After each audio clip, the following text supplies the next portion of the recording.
Good day. Welcome to the Bible Nation podcast. I'm Doug Levesque from the Bible Nation Society, along with Pastor Jason Georges from Emmanuel Baptist Church in Corona, Michigan. Thanks for joining us today. We have a lot to talk about. We are having our podcast today in April, and last night Israel struck back against Iran. It said it was going to. Things got quiet. Nobody's really sure exactly what's happened or the extent of it. But we thought that we would talk about the Iranian attack on Israel and Israel's response back today.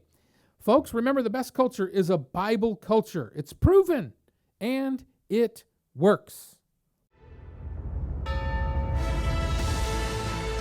What are we standing up for? The ability, the freedom to do what's right as God defines that right. God's the ultimate author of liberty. We don't want government to stand between us and our freedom to do what is right.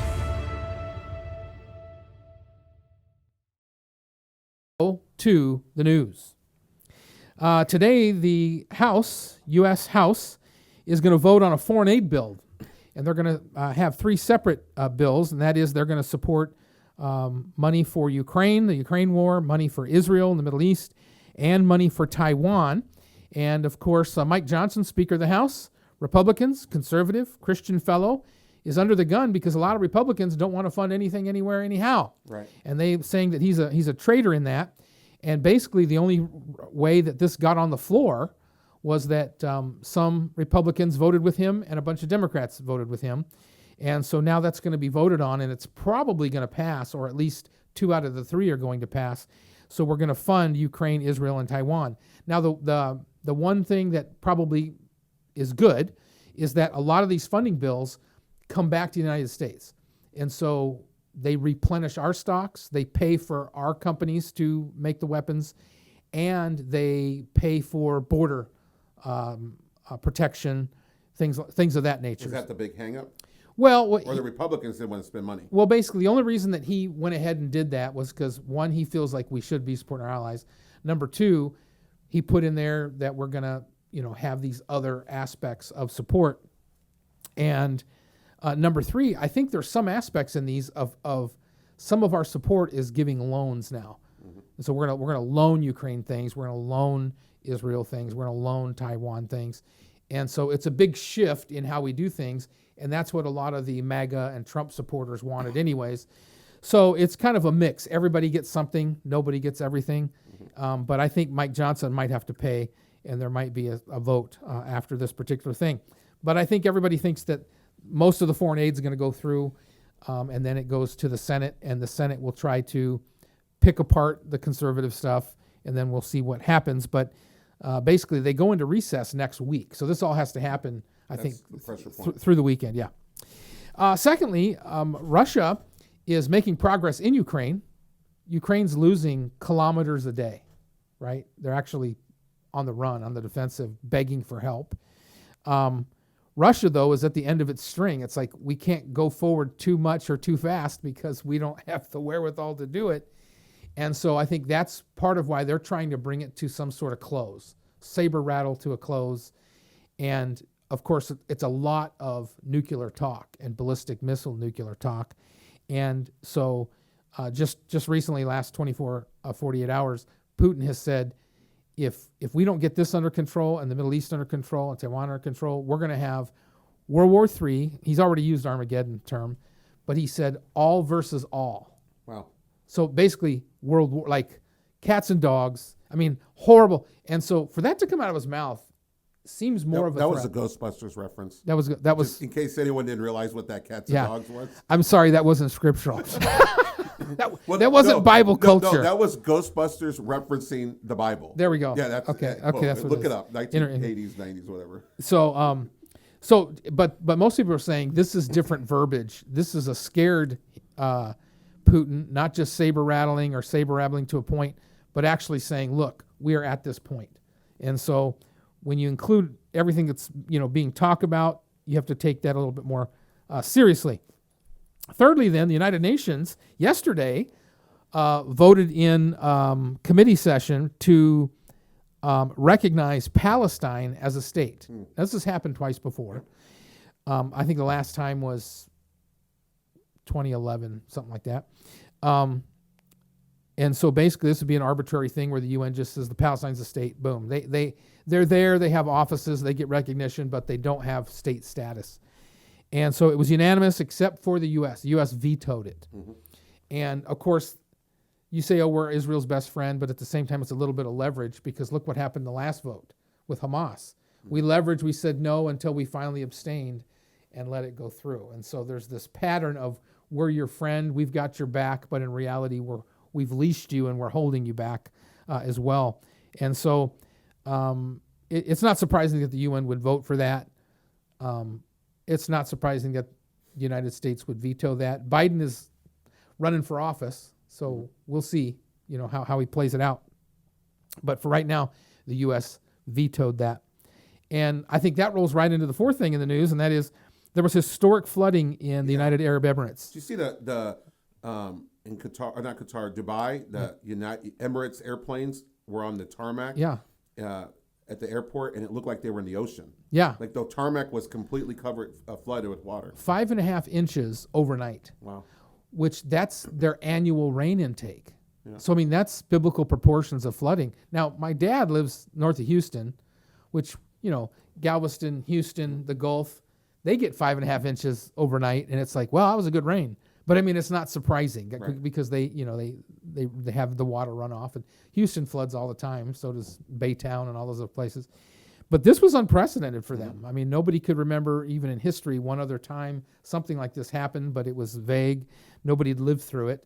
And so, I kind of go back to the concept of if you bless Abraham, you're blessed, right? And if you curse him, you're cursed. And of course, throughout history, that's there. We've been looking at the last probably 10, 15 years at when America blesses Israel, what happens to America? When America curses Israel, what happens to America? And it's uncanny how within days on the calendar, when the United States basically votes to divide the land or makes a vote against Israel, that we have some massive economic free fall, or we have hurricanes, or we have something. It like happens within 24, 48, 72 hours every single time. So here we veto the vote at the UN. Lord, please give us some blessing. But the UAE has been playing both sides against the middle there. And even in Iran's attack, UAE said, well, you can't use our airspace, right? They didn't fight back against Iran, and they didn't let Israel use their airspace. And they played moderate neutral as a chess piece. Was this some sort of, because they're part of the Abraham Accords, right? They should know that blessing thing. So it's just interesting that you have this grand global world history flooding event. Is it in context to their relationship and their standing with Iran? I don't know. We'll see. We'll see, where they go on that. And so in the news this week is a whole lot of Middle East stuff. Yeah. So let's go. Things that revolve around it. Yeah. So let's go to this Israel Strikes Back concept in the last 24 hours. But I think Pastor Jason, before we were on, said we really need to put the Iran attacks in context. We haven't had a chance to get online yet and just talk about Iran attacked Israel. Yeah. And when we say give the context, and when we say Iran attacked Israel, we don't mean Iran through its proxies attacked Israel. Right. And that's what we have seen historically over the last 20, 30 years. Yep. We've seen Iran attack Israel through its proxies in Gaza with Hamas, and from Lebanon with Hezbollah. And these are all the rocket attacks that you hear, and the terrorist attacks, and the rocket launches that we have normally been responding to. And so what makes what happened last Saturday so much more different was this was a direct attack from Iran to Israel. Right. And so that's unprecedented. Right. Israel rockets that were launched from Iran proper, targeted at Israel. The will of the Ayatollah and the IRGC, the Republic's, holy military, and their statements against and their aspects against. I mean, this is unprecedented. This is not. They can't separate themselves from right. This. Yeah. This is autonomous action. Right. Then of themselves.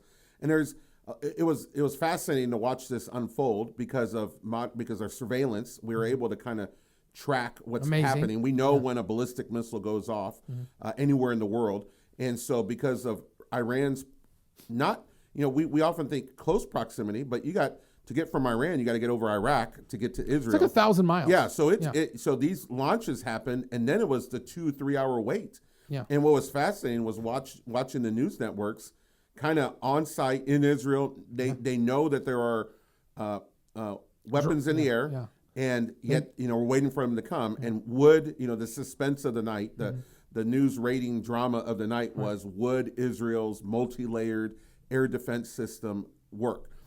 Particularly against, would it get overrun? Right. So, it was we know or believe it was over 300 missiles, drones, and ballistic missiles. Suicide drones that basically are armed and they're going to go to a certain specific target and blow up. And they do different things, right? So a drone can hover over target and engage when it wants to. It can evade. Someone's controlling it. Yeah. A cruise missile is like a bullet. It flies horizontal, low altitude, very quick. But then a ballistic missile leaves the atmosphere. Right. It goes straight up and it comes straight down. And so that's 3 different ways of trying to hit your target. And almost trying to hit it at once. Right. So the drones take off, they're 2 hours away. Time in it. The ballistic missiles go, they're 30 minutes away. And then, or the cruise missiles. Yep. The ballistic missiles go, they're 6 minutes away. Right. And trying to time it so that it all hits at once. So that the system gets overrun. Right. And of course, Israel has this multi-layered arrow, which is the long range, the first line of defense. Then David's sling, awesome name. Yeah. Which is the next layer Kill the of giant. defense, right? Yeah. And then of course we've heard of Iron Dome, and that's the close range. When we see, when you're watching the news and you see the explosions right over Israel, particularly. And they even caught explosions over the Temple Mount or over Jerusalem, which that was unprecedented. That was amazing. No, because the Islamic world, even the terrorists know better. Like, don't blow up the mosque. It happened over the airspace. Yeah, don't blow up the mosque. Like, don't, because they're not very confident in their targeting. Like, we don't want to accidentally blow up the Temple Mount. And then a new one that I had heard about, Iron Beam, which is now the ability to use a laser to knock down projectiles. Yeah, basically they just burn it. In conjunction then with Israeli fighter jets who could knock down some of these targets, but U.S. fighters and British fighter jets. So this was multinational. The allies were called in to defend Israel. And so all of this is happening, unprecedented. Yeah. And of course, what makes this significant, because we were talking about Russia in our news about Putin saying all versus all, is that just like Hamas and Hezbollah don't do anything without Iran's approval, Iran doesn't do anything without Russia and China's approval. Right. So at some layer, at some level here, This is a new Cold War. there was a sign off. Yeah. There was a sign off, or at least we're doing it, and Russia didn't. Even if Russia just knew they were doing it, it's hard to believe that they didn't give them some indication that this was happening. Yeah. That Well, Russia apparently didn't stop them from some doing of the it. down stuff has Russian writing. Oh yeah, Russian well that's where. So you follow the money, right, or follow the missiles. Yeah. Hamas and Hezbollah rockets have Iranian stickers on them, who then have Russian stickers. Like when you peel the stickers back, it's like the old Scooby-Doo mask. Yeah. When you peel back the mask, it's the Russians behind it, and of course China as well. So Israel, by blowing up the Iranian embassy in Syria and killing those high-ranking officials, up the ante. I mean, that was crossing a line. And so Iran said, okay, we're not just meeting the line, we're up in the line because now we're launching with us. And of course, Hezbollah, there was Iraqi militias, the Houthis, they launched similar in this period of time as well. And so all that coming against Israel at the same time. But then Israel was unprecedented because they had both U.S., UK, France. All engaged. Yeah, I think even Germany. And then they had also Arab countries that were part of the Arab Accords also apparently were in communication and had maybe some sort of defense mechanisms going, particularly Jordan. Yeah. And some of the conspiracy going on with it all is that apparently we have the technology not only to read the ballistic missile as it comes out of the hole, but we have the ability to EMP that thing and blow it up as it's launching. And a bunch of those missiles apparently kind of weren't active or were dudded, upon takeoff or whatever. So I'm wondering if that secret technology was used. The other one is that, we talk about the CERN, a Hadron Collider that creates a big magnetic field up in the atmosphere and everything, as a secondary event, by the way, to what they're experimenting against. But there's Hadron Collider, there's colliders in the United States, but there's also a big one in Jordan, and it's paid for by the EU. And so Jordan has one. And so one of the things is that if Jordan turned that on, would that have stopped the tracking, or would there have been magnetism that hurt that or whatever? And so Iran was coming against, because it can work the other way. It could work stopping Israel, Right. if that's part of the conspiracy. So a lot happened that day, and fortunately, nobody was killed. No huge targets were hit. One little girl from shrapnel, like Fell out of the sky. Fell out of the sky. Yeah, kind of deal. freakish But, stuff. Did she die? Yeah. Did she? Oh, Yeah. that's It was out in the desert. yeah. She was a nomad. What do you call them in the desert? Oh, the Bedouins. The Bedouin it was kinda daughter. like Yeah. one of that kind of deal. Yeah, so that's tragic. I'm sure that was unintended, but by anybody. But but I guess a couple of the drones did land on a runway in the Negev, and so they have within 24 hours they had that fixed patch and planes taken off. Which also kind of tells you a little bit about where Israel's air defense systems, the priority is. Right. So if two are coming and you can only stop one, you probably stop the one over civilian targets. Right. So Yeah. there's harder targets and there's softer targets. Of course, we look at this from a Western perspective. Yeah. Israel gets attacked. We say they have the right to defend themselves. Yeah. And the populace would almost expect a response, right? Well, that's the same thing in the Arab world. Right. And so for Israel to attack an Iranian embassy, now I think they were targeting more the personalities in there more than the actual embassy.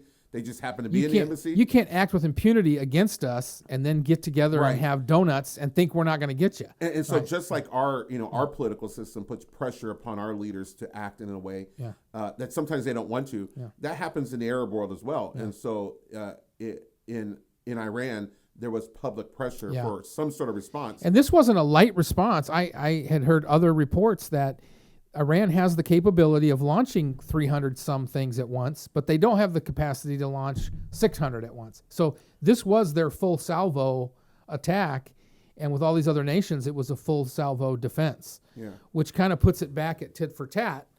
Biden told Netanyahu, call it a win, leave it, you got your guys, they didn't get you back, but the Israelis said, no, we have to do something back because we can't let them think they're going to do this. So that brings us kind of then to where we're at. Yeah, Israel strikes back. The last week has been tit for tat, nose to nose, saber rattling. Which is really the big thing. It's not like there's a fear, unless Iran launches a nuke, that Iran could really decimate Israel. Yeah. But Israel could decimate Iran. Right. And so the fear, or what this sparks, is the response. Right. What is that response going to be? And that's where we are today. And Iran's been on the cusp of a nuclear warhead for a long time. But even in today's situation, the Pakistanis are broke. They've got nukes. They share a border. They share, Iran and Pakistan share a same terrorist organization down in the south on their borders. So, I mean, Pakistan could sell Iran a nuke. North Korea has a nuke. North Korea's got nukes, and people are saying they could have nukes delivered in days. So Iran's days, weeks, months away. And Israel has said, we'll stop it. You guys should be stopping it, but we'll stop it. And the fact that this attack that they countered came at the town of Isfahan, which is their chief radiation buildup place. Now, they didn't land anything actually on any of the nuclear sites at all. Maybe they got shot down. Maybe they weren't shooting at that.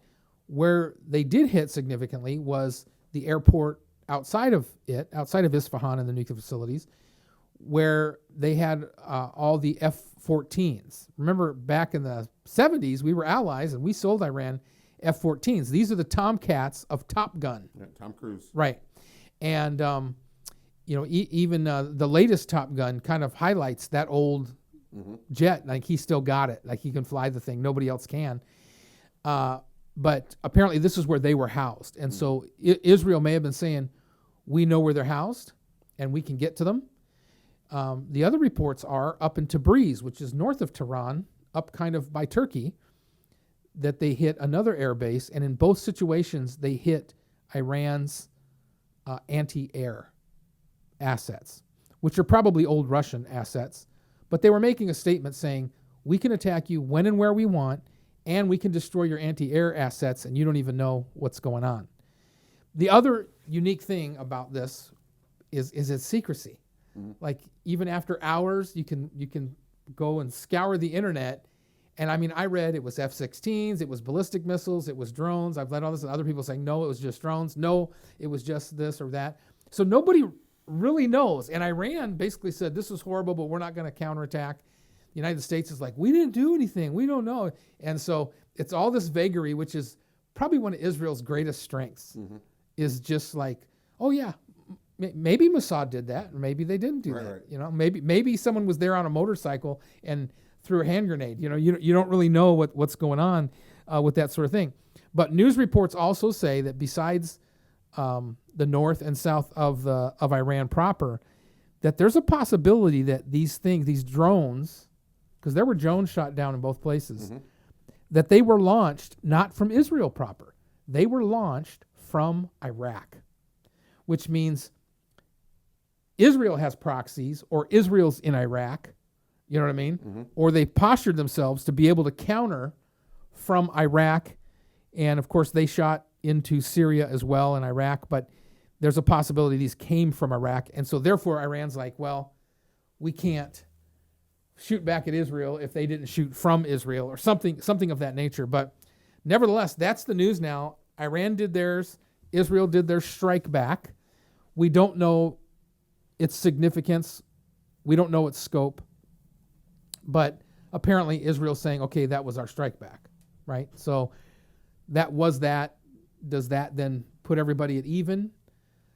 I heard several people, both Israeli and American, saying this is no way a de-escalation. Some people are saying this is a de-escalation. Other people are saying there's no way this is de-escalation. Now this is the norm. This is the norm, tit for tat, missiles, drones at each other's air bases, anti-air things. Israel's now going to, cut with 1,000 knives or 1,000 cuts or whatever and take out your air defenses little by little. So what the Israeli strike means, we don't really know. In our show notes there, guys, I said that just yesterday, the Iranian officials were coming out saying, you do this and you're going to get it like you've never got it before. They sound like Trump. We're going to give it to you twice as much. And I mean, that's the rhetoric. And then this happens and they go, no, we're not going to. Or maybe it's their showmanship and they're going to plan something in secret back or whatever. But they threaten retaliation, but then they downplay it. Reuters is kind of the French news thing. And that's what Reuters is reporting, that they're saying, well, this wasn't a big deal. We're not going to go against it. After having less than 24 hours previously said to the whole world, their foreign ministers in the United States at the UN said, touch us and find out what happens. We're going to get this. Well, Israel reached out and touched them, and now nothing's going to happen. I think it's just rhetoric. Yeah, it's like two brothers punching each other. Just touch each other. Don't touch me. Don't touch me. Don't touch me. And so, obviously, Biden says don't, and it doesn't mean anything to Iran, and obviously it doesn't mean anything to Israel, right? We're going to do what we're going to do. So just diplomacy is a wonderful thing, but in this situation, diplomacy is not working. It's not de-escalating, right? And then there's kind of showmanship. What can we do and hold the coalitions together? What can we do as a coalition to leverage Israel, et cetera, et cetera? That's going on. Same thing's going on with Iran. Obviously, Putin doesn't want an all-out war because he's got all he can handle. And then lastly, I put here that American denies involvement. How strong is that? What if you're best friends with someone and you go, oh, hey, I don't know, that was him, not me. That's not being best friends. I always told my boys, if your brother gets in a fight and you're not in it, you're gonna get in trouble. And if they did something wrong, they'll get in trouble. But if you were supporting them, you won't. I always just said, your brothers, you're in it. That's it. You don't have a choice, right? You've got DNA, you got skin in the game. If your brother's in a fight, you go get him out of the fight, but you're in it. You're going to get in trouble twice as much if you didn't. Now, if they started a stupid fight, they'll get it, but that was the rule. And obviously, my ministerial son, Joshua, always kind of wrestled with that kind of logic because he's the good. He's Joshua the good, and so. That's on tape now. And for the whole world to hear. Joshua the good, and he would say, Dad, but Jer started it. He said, but my reasoning was, wait a minute, you got to understand that. And so when America says we're your best friends, you're our best friends, but we're not going to help you offensively, and then we didn't do anything. Right. That's so tit for tat political stupidity, and everybody sees it. Everybody knows it. It doesn't really mean anything. So why not go the other way? Mm-hmm. You know, and I know it's an election year, and so that makes sense. I know people don't want war at almost every cost. That makes sense. But you're in it. You're absolutely 100% in it. And so to say we didn't do anything doesn't really help the situation. The better situation would be just to flex all the way, because if there's a flexing game around the world, nobody's going to win the trophy like the U.S. is going to win the trophy. And that's the best way to de-escalate. It's strength through peace. Peace through strength. Yeah, and you don't even have to win everything. It's not like we want to control you or whatever else. We don't want there to be war, and so show some strength. And these little displays of strength don't seem to be moving anybody away from war. And what was really telling was the U.S. president telling both sides to stop, and they were disregarded. Yeah. I mean, his words held no weight. Well, they always say too, I mean, don't say what you don't intend. Yeah. And so he says to Israel, he tells to Iran, stop. They don't do it, because we had intelligence that this was going to happen. Yes. And they did it anyways. Yep. And he tells Israel, not to hit back, and they did it anyways. Yeah. So if nothing else, diplomatically, we have no leverage. Well, what's strange is they're saying we're not going to help you, et cetera, et cetera. But then the B-1 Lancer bombers moved to Texas, and then from Texas they moved to Spain, and they moved to the Gulf. So at the same time, we're saying no. We're moving our nuclear strike bombers, first strike situations. Who knows? And that's just stuff because you can't not see those in the air, right? People see them take off and launch or whatever, so you have to have a storyline. But what about our subs? I mean, you don't know where our subs are at. You don't know. Right now, did our aircraft carrier go to the Gulf, or did it go to the Med? Because we're getting both stories. So what people need to realize is, number one, you can't look at a picture on the internet and then listen to the words. Sometimes the pictures and the words don't go together. No. Sometimes it's false. Sometimes it's purposely false. Sometimes it's just clickbait. And sometimes you're getting absolute opposite messages. And I've never seen that, Pastor Georges, like I'm seeing it right now with this Israel strike back. All the stuff out there is counter. All the stuff out there is partial. Like, you can't make heads or tails of it. I think even some of our big media people started to report and then backed off because they're like, whoa, wait a minute. It's almost like we're all not on the same page on what the narrative is supposed to be. Yes. More than ever before with this Israel strike back. And I think because it weighs heavy. Like, this could be nuclear war, right? And so people want to report, but then they're not sure what to say and who's urging others. And so, folks, we wanted you to know what was going on and kind of our perspective of the thing, but then we always really try to talk about the application because, what does the Bible have to say? We've had a number of articles and podcasts through the years on Iran. Our very first one was Iran, the Persia of the Bible. Up until 1935, Iran was Persia. And through World War II and after World War II, both the Brits and the Russians, which of course were allies in World War II, tried to ally with Iran and actually started their oil industry. But that's not necessarily Russia and Iran being military allies. So it's only recently, the last 20 years or so, that's sprung. And of course now they're chief ally. They're chief military allies, which is a fulfillment of biblical prophecy. Already this year we had a podcast called War 2024, meaning when we looked and forecasted through 2024, what are the things we'd be talking about? I kind of said the main thing is going to be war. Now, we've done this in the past. We've had Bible Nation events and articles that talked about all the wars going on and how they could happen, but we've never characterized a year by it. And so this is something that we kind of called and characterized.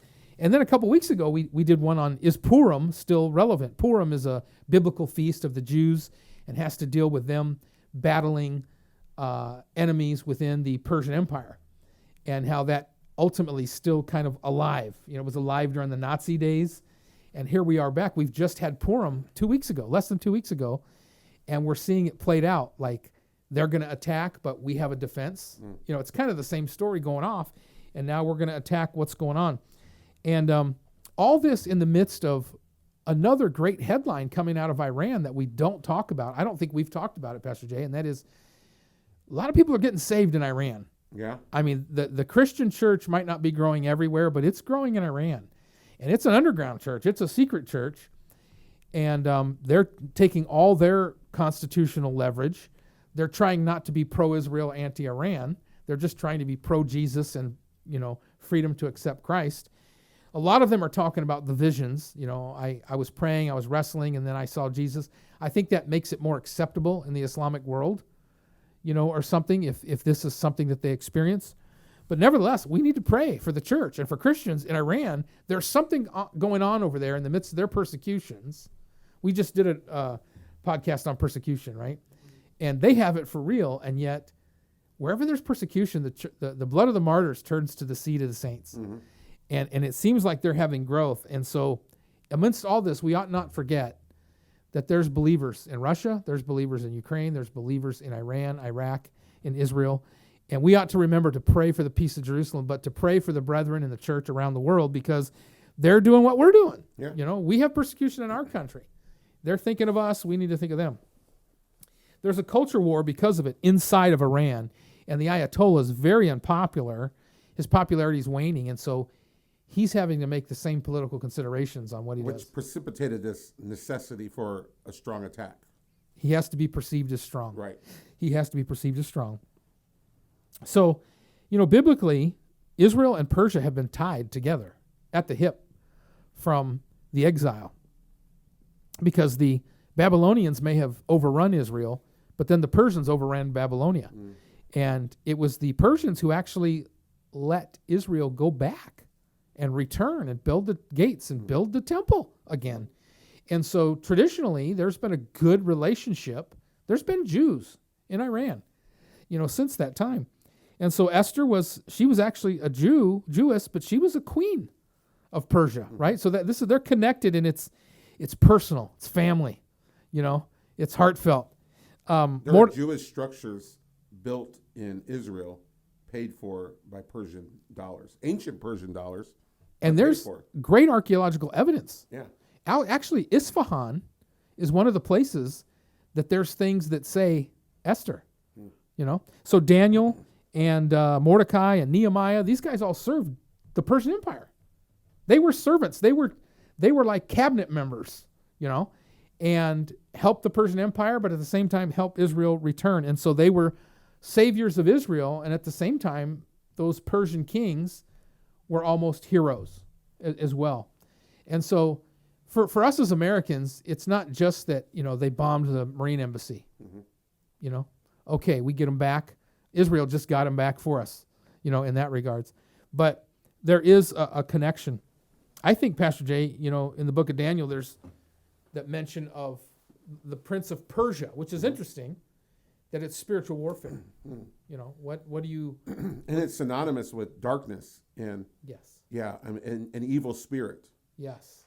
And yes. so there's Persia has always been, and even popular Hollywood has kind of jumped on that idea. I think there's a movie and a video game, Prince of Persia, and it's very, it's more, it's not simply ancient, it's spiritual. Yeah, Daniel says, then said he, knowest thou wherefore I come unto thee? And now will I return to fight with the prince of Persia, and when I am gone forth, lo, the prince of Grecia shall come. So these are talking about spiritual entities over nations. And this is, I don't know if that's Gabriel or Michael, but in verse 13 previous, I think it's Michael, but the prince of the kingdom of Persia withstood me 21 days. This is prayer. Daniel was praying in the fall feasts. 21 days he was praying. And Michael the archangel came to help him, and I remained there with the kings of Persia. And so prayer and spiritual warfare and these angelic beings, both, you know, fallen and rebellious, but the prince of Persia is kind of tied with rebellion. It's like maybe the devil's put his footprint there, not just the people, but well, it's kind of like if you think about if Babylon is the manifestation in the world, in world government, in world culture, yes, it's like the prince of Persia is what's behind it. Yeah. You know, Yeah. and so when you think of like from the perspective of Israel, Good analogy. You know, here's Israel, Yep. and then you have the outward face of Babylon, that's Iraq. Yep. And then now you have Persia, and that's the spirit that undermines it Yeah. all. Yeah. It's all there geographically. I mean, we're not making that up. That's in the Bible. That's there. And that's on the map. You could ask any Christian denomination anywhere, anyhow, any way about that, and they would say it's a spiritual entity. It's the old Iran. It's Persia, and Israel's had this intertwining with them. There's been spiritual warfare going on there, and of course, what are we talking about now? We're talking about the Temple Mount and the red heifer. Passover is 3 days from now, Monday. You know, is the real Passover, and so that technically gets celebrated for 6 days, and you know what's going to happen there. I mean, so this is like stay tuned. Right. You know, same bat channel, same bat time. Well, a Bible perspective demands that we add a spiritual element to this. In other words, it's more than geopolitics. It's not us flag waving right. and saying, let's destroy all of our enemies. Because behind all these actions is inherently motive. Right. Is the why. Why are we acting this way? And behind motive is belief. Yeah. What do I believe? And then what you believe is connected to your spirit. Yeah. It's a spiritual process of what you believe. Yes. And so Israel is acting with motive that is backed by a belief. And of course, that belief would come to some Judaism. Right. So Old Testament Bible. Right. Right. And then the same thing with Islam. And it's connected to that. It's connected. And both are connected to monotheism, believing God is on their side. This is a great proof of the Bible and a great proof, I think, of Christianity. Yeah. Because our eschatology fits here better than their eschatology does in that regard. And which they have it though.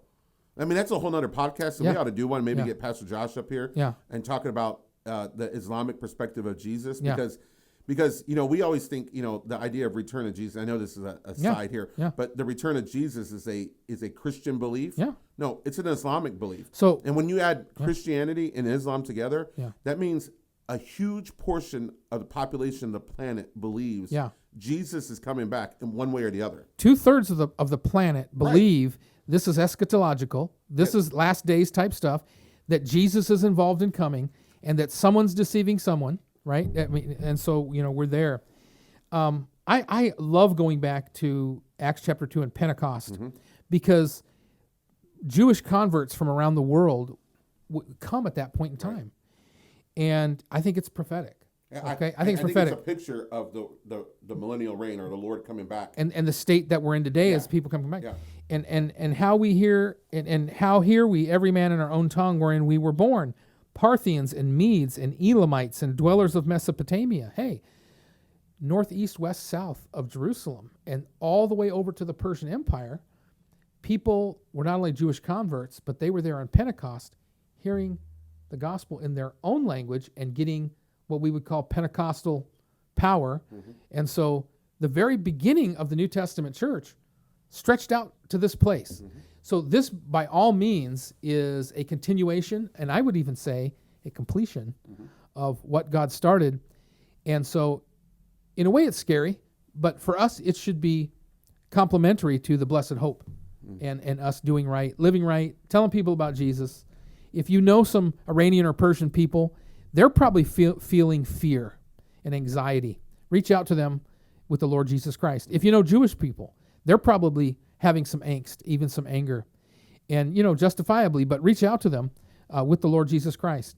And the Bible is clear on our perspective in our culture that we can love them both. We might have to pick a side militarily to defend ourselves or to have an ally and defend them, but we have no angst against anybody of any color, any stripe, any nation, or whatever. Christ can meet them. In this case, very clear.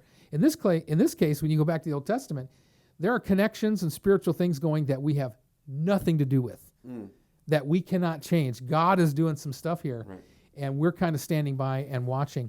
And so, pastors, churches, Christians, Emmanuel folks, that's our perspective on what's going on in the news.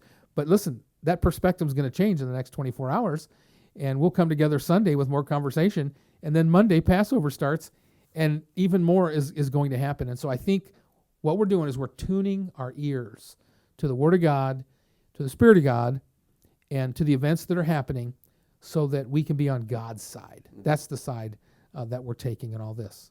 Well, folks, what an interesting conversation. I'm sure we'll be back with more. Stay tuned in to BibleNation.org. And remember, the best culture is definitely a Bible culture. It's proven and it works.